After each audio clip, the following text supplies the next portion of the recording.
rich man, poor man. There were two men whose lives couldn't have been more dissimilar who lived in a charming village.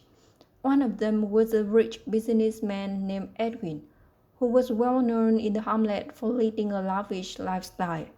The other was a poor clay potter named Lucas, who made a meager living for his craft.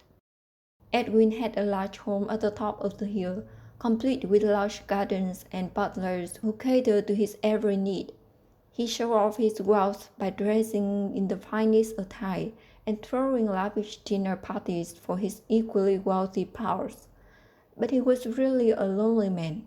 Because he valued gold more than people, his obsession with wealth had made him an outcast. On the other hand, Lucas lived in a little hamlet outside the settlement.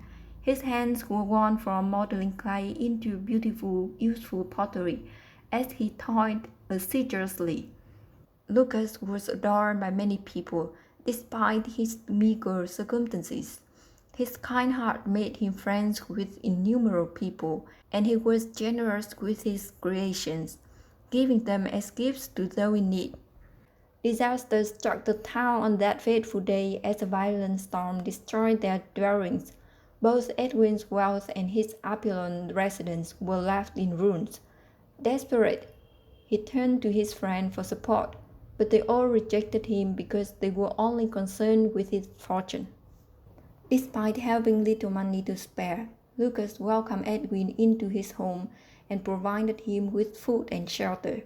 Edwin started to recognize the emptiness of his precious existence and felt grateful for the kindness he had never experienced.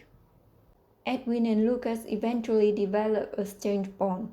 Lucas made a lifelong friend who imparted the knowledge that money cannot buy pleasure, while Edwin learned the value of humility and the joy of giving.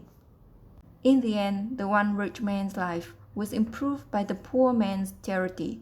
They passed on as equals, pleased with the bounty of their friendship and the straightforward pleasures of life in their peaceful village. You've done a great job today. Practice more with the next videos.